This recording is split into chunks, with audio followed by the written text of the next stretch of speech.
Okay, so part 2. And this part shouldn't be quite as long as the first part, which is good. And what we're going to start with is talking about our standard unit vectors. Just a different way to represent vectors. And what this is used for is when you're adding vectors together, it's maybe a little bit easier way of doing it. So if our standard unit vectors, we know that these two are unit vectors. If we have the vector 1, 0 and the vector 0, 1, because both of them will have a magnitude of 1. So they're definitely both unit vectors here. Why these are called the standard unit vectors?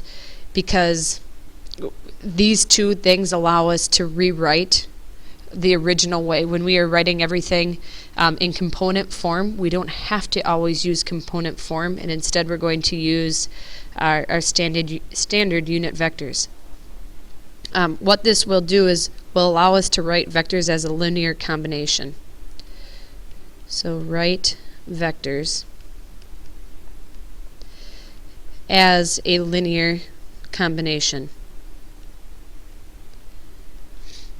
And it might seem a little bit confusing at first. I don't know how to make this any easier, but once you do a couple, it's very, very, very easy. So how this is denoted is if you have vector I, and that's a vector, so it's a bold lowercase letter. Vector I is our standard unit vector 1, 0. So instead of writing it as a vector 1, 0, we can just call it vector I, and that is known to be the vector 1, 0. Well, vector J is going to be our vector 0, 1. What this allows us to do, if we want to write this as a linear combination later, is we can say, well, here was our original vector. And what we've been doing is everything has been in component form. So we had our first component and our second component of our vectors. Well, I could break this up and say, I want my first component, that really probably shouldn't be bold. But I want my first component, and I'm going to multiply it by the vector 0, 1. By the vector 1, 0, which we know is vector I, that's standard unit vector I. And I'm also going to add to this my second component, so v sub 2, and I'm going to multiply that by 0, 1. Well, what I can do is I know that this vector 1, 0 is equivalent to vector I. And I know that the vector 0, 1 is equivalent to vector J. So when I rewrite this, I can say it's my first component times I, which is vector I, so that would be bold, plus the second component times vector J. So as a linear combination, here was my vector, my vector. I can write that as first component times I plus second component times that vector J. And that is equivalent to writing it in component form, which is just our v sub 1, v sub 2, our first component, our second component. So still, if it's with an I, that will be our horizontal component, which obviously comes from here. So v sub 1 is our horizontal component, but it's also whatever is multiplied by that I when we look at it as a linear combination. If I have my vertical component, okay, well my vertical component is v sub 2, that second component there. Just going up above real quick and looking at a quick example. If I have the vector and it's the vector is 2, negative 3. Well, if I ask you to write this as a linear combination instead, I can say that this is equivalent to 2i minus, and I'm using minus because this is negative here. Oops. So it's minus 3j. So whether you want to write it in as a component form, which we talked about at the very beginning, so here's component form. Or now we could say, let's write this as a linear combination. Here's our linear combination. And the purpose of this is just that it's easier to add terms together. All right, so we'll do an example here. let u be the vector with our initial point 2, negative 5, and our terminal point is at 1, positive 3. Vector v is equivalent to 2i minus j. So here, obviously, they wrote this one in that linear combination. We could look at this in component form if we wanted to and just say, well, it's 2, negative 1. We want to write each vector as a linear combination of I and j. All right, so the first one is we want to represent what is vector u. Well, vector u, we can say, remember when we found or wrote it in component form, we have to take negative 1, we have to start at a terminal point, and subtract 2. So that will give us negative 3, but instead of making it in component form, I'm just going to put an I with that. And then I have 3 minus a negative 5, which is going to give me 8, which is a positive 8, so it's 8j. So really easy. And again, like I said, the purpose of this is that now you can add things together more easily. I don't know, not that it was that hard to start with, but that's kind of the idea behind it. Letter B, we want to come up with vector w. And again, we have to write this as a linear combination. And vector w is 2 times vector u. Well, here's my vector u. So if I multiply this by 2, that's going to give me negative 6i plus 16j. Then I want to subtract 3 times vector v. Well, here's vector v. If I multiply this by 3, then I can call, that would be minus, here's my 6i minus 3j. And the idea is just now I can put my like terms together. So negative 6i minus a 6i, because obviously it's kind of like your x's and y's. You put your like terms together.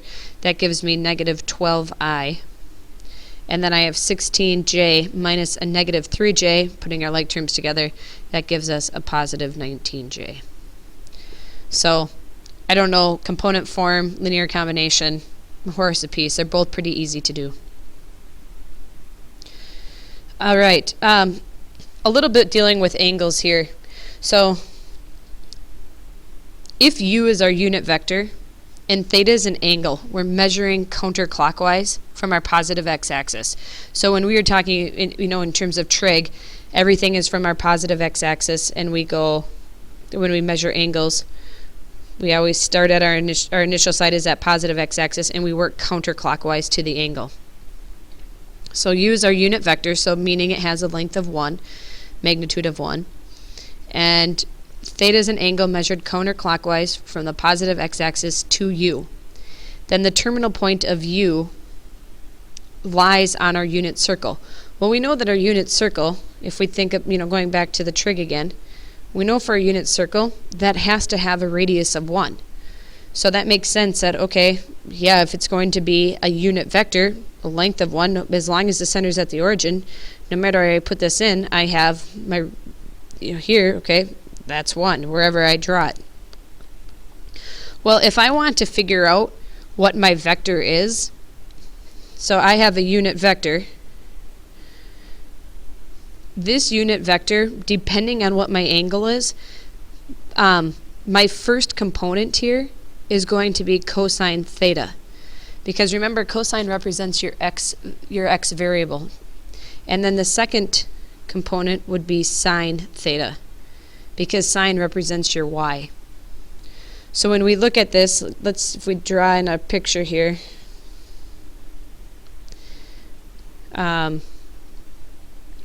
maybe my triangle should have ended on the, I'll just enlarge it here and fit it on the screen, hopefully.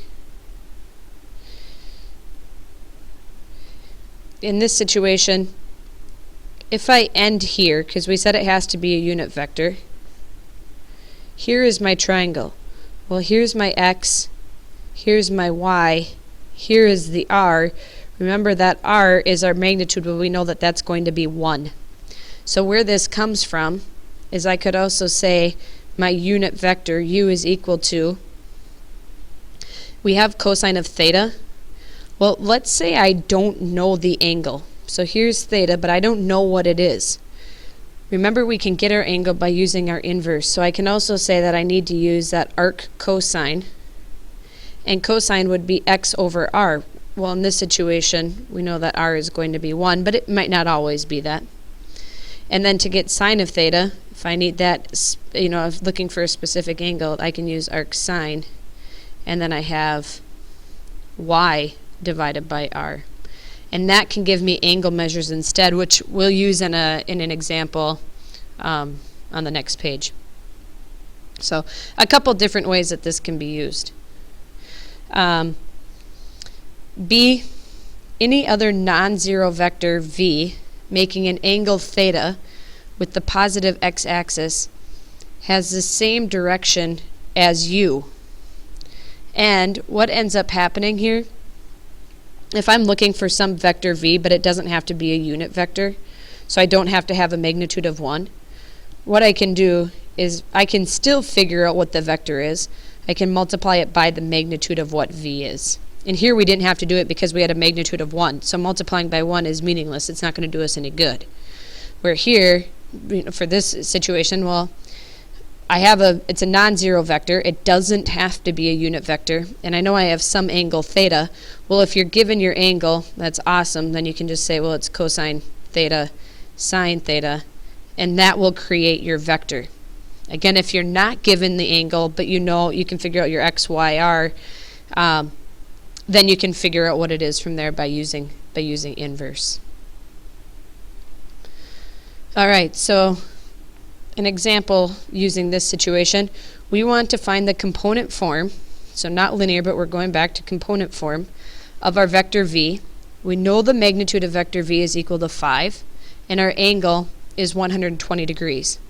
So basically what we're doing is if we have our angle in standard position, here's our 120 degree angle, and we know that we have a magnitude or a length of 5. Here, this has to have a length of 5, no more. We have to stop there.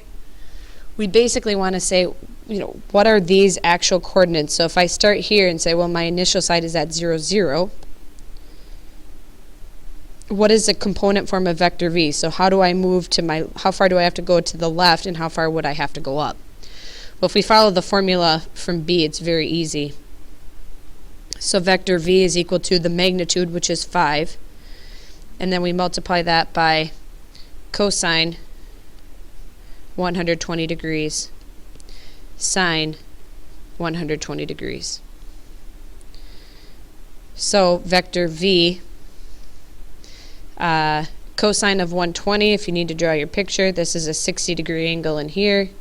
That's a positive square root of 3 across. There's our negative 1. There's our 2. And cosine is negative 1/2. Sine of 120, square root of 3 over 2. Therefore, vector v in component form is negative 5/2 and a positive 5 square root of 3 over 2, which it makes sense because we know that we have to go negative, we have to go positive, and that's basically, I would create that point. Here's my angle of 120. I have a magnitude of 5. That would create my vector. All right. So applications of vectors, we have two problems with applications. Basically, what vectors can represent force, and why they represent force is because force uses both magnitude and direction. So a force, you're pushing it in some direction with a certain amount to it. So that's why vectors are often used to represent the force. And we'll talk about that quite a bit throughout this chapter. And whenever you have a force, remember, you're talking about you're going to use a vector to represent it. A resultant force is basically when you have two or more forces acting on an object, what is the result? What are we looking for? Well, what we're going to do then is it's the vector sum of the vector forces. So the vector sum, obviously you want to add together the forces that you have acting on something. If we look at the next example here, scoot this over so we can see it all.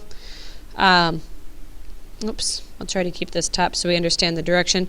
We have two tugboats. So here are two tugboats. They're pushing on an ocean liner. I hope I'm not on that ocean liner. needing to be pushed by a tugboat. Actually, maybe it'd be kind of nice, and you're just sitting there, and your cruise is lasting longer, hopefully. And each of our tugboats is going to be exerting a force of 400 pounds. One tugboat is at an angle of negative 20 degrees, and the other is at an angle of 20 degrees. So if we look at this, if we made, this one up here is a negative 20. I know that the pictures aren't great and it's not the clearest thing. Basically what ends up happening is if this is, put our unit or our coordinate plane here, that's a negative 20. So if we look at the picture, there it is. And here is the force, and they called that force 2, so we can call that one force sub 2 because that's what they used here. Well, that force would be 400 because you have that amount of force it's pushing on it. And now we have an angle, and our angle is negative 20 degrees, so it's cosine of negative 20. That would represent that horizontal component that we deal with. And then it would also be sine of negative 20 degrees. So that's what this first force, when we're looking for writing it as a vector, this is how we could write it as a vector. Well, now our other force, this tugboat, which they called our force sub 1, that also has a force of 400 pounds. But again, we want to represent what is the vector of this. Well, here I have an angle of 20 degrees, so if I made my coordinate plane again, here's 20 degrees. Well, that means it's cosine of 20 degrees. Oops, forgot to put degrees up there. And then it would be sine 20 degrees. Well, in the long run, this is asking for a resultant force. To get a resultant force, we have to add two vectors together. So if I add these two vectors together, these two forces acting on an object, that's going to be my resulting force. Therefore, force 1 plus force 2, if I multiply these through, I would end up with 400 cosine 20 degrees. And remember, I'm adding these two things here, so basically this is going to be my result. I'm going to distribute and add in the same step. But so that's 400 cosine 20 degrees plus 400 cosine negative 20 degrees. So I can put these two things together because it's like adding my first component. Well then, to get my resultant vector, I want to add it. Well, add the second components together, which will be 400 sine 20 degrees plus 400 sine negative 20 degrees. And that's a vector to put that in there. Well, when I put these two things together now, we can take out our calculators. So take your calculator out, make sure that you're in degrees. Usually we're in radians. So make sure that you're in your degrees to solve this. And gotta double check that mine's in degrees. When I have 400 times cosine 20 plus 400 times cosine negative 20, I end up getting, for this first component, 751.754. When I take the second component and add those two things together, 400 sine 20 plus 400 sine negative 20, we get 0 for our answer, which makes sense because we know that sine is odd, so when you have the 20 and the negative 20, that's positive, that's negative, they'll simplify each other out. Therefore, what is the resultant force on our ocean liner? Well, right now, this is the vector representing it. If we want our force is equivalent, to tell what the actual force is, we want to find the magnitude of it. So, our actual force in this situation, and if we find our magnitude, if we take this and square it, plus this and square it, and take our square root, well, we're back to where we started, 751.754. And this would be pounds. You can look up here and you see that force is pounds. But again, force and magnitude are the same thing. So if you forget what this is, your force, look at the magnitude. And then it says 0 because it's pushing it, and that makes sense. Well, it skipped. So it's pushing it 751.754, but then it's 0, and that makes sense if you look at our picture because we're just going in this direction, and you don't have that vertical component pushing it up or down. All right, last one here. If we have an airplane, we got to get this centered on here first so you can see everything.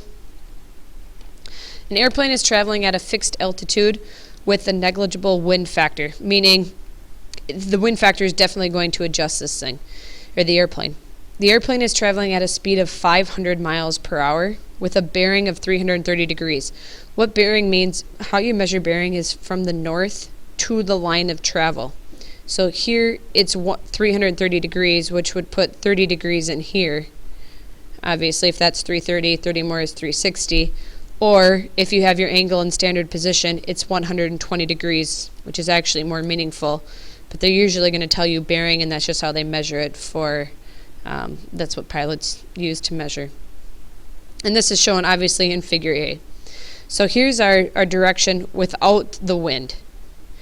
Well, now as our airplane reaches a certain point, it encounters a wind with a velocity of 70 miles per hour in the direction of north 45 degrees east, which really annoying. 45 degrees east of north. If we drew this on the picture, here's north, you want to go 45 degrees east of it.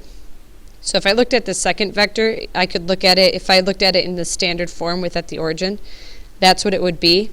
But we actually want to put that up here because here's my plane, and really I'm pushing that vector this way because like this would be our new coordinate plane with our origin here.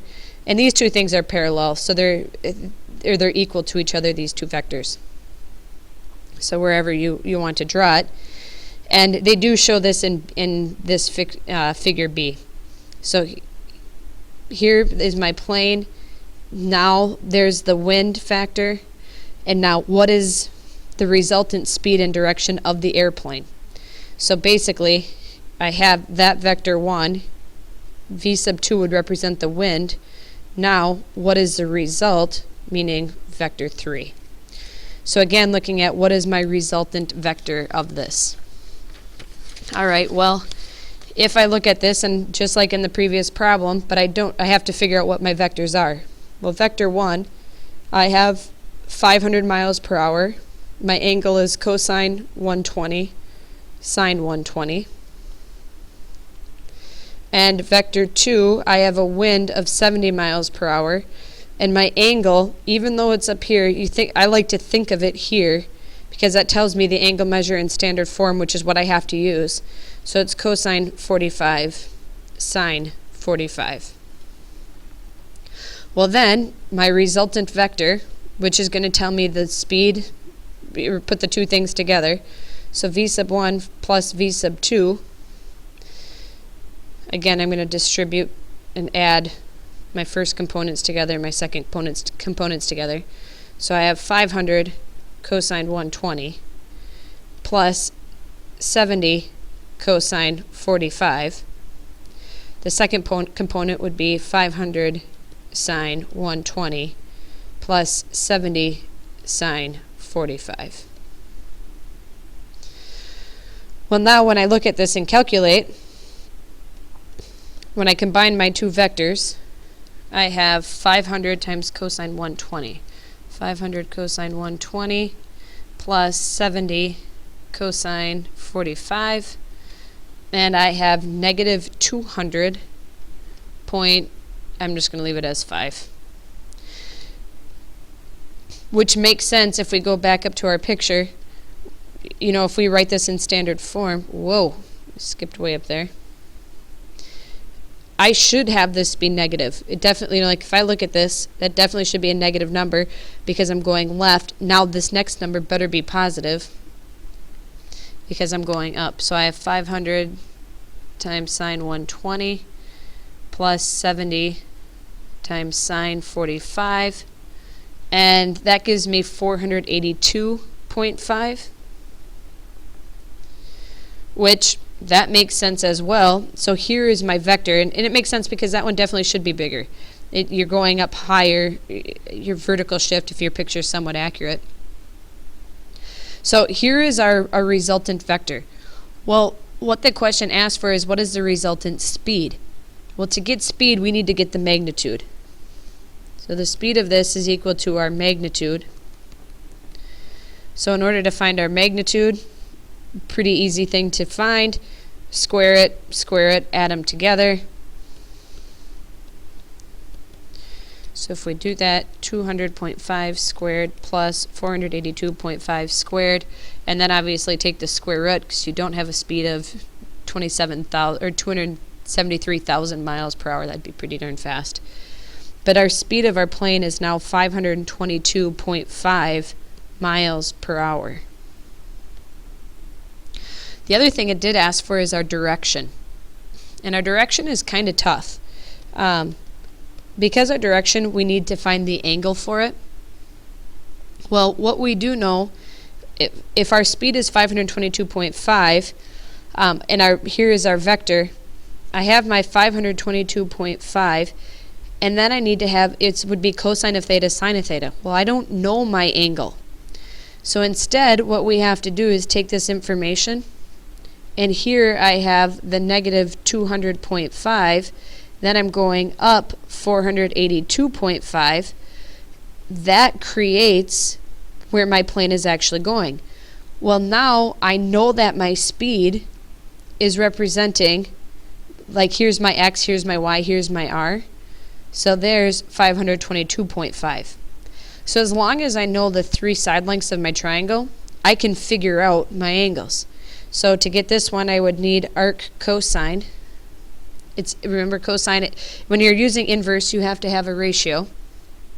X over r, negative 200.5 divided by 522.5.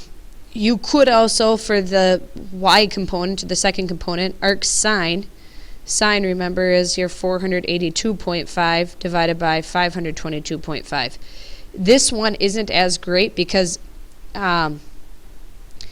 for arc sine, this is positive, and sine we know is positive in quadrants 1 and quadrant 2. Well, the principal values come from quadrant 1, not from quadrant 2.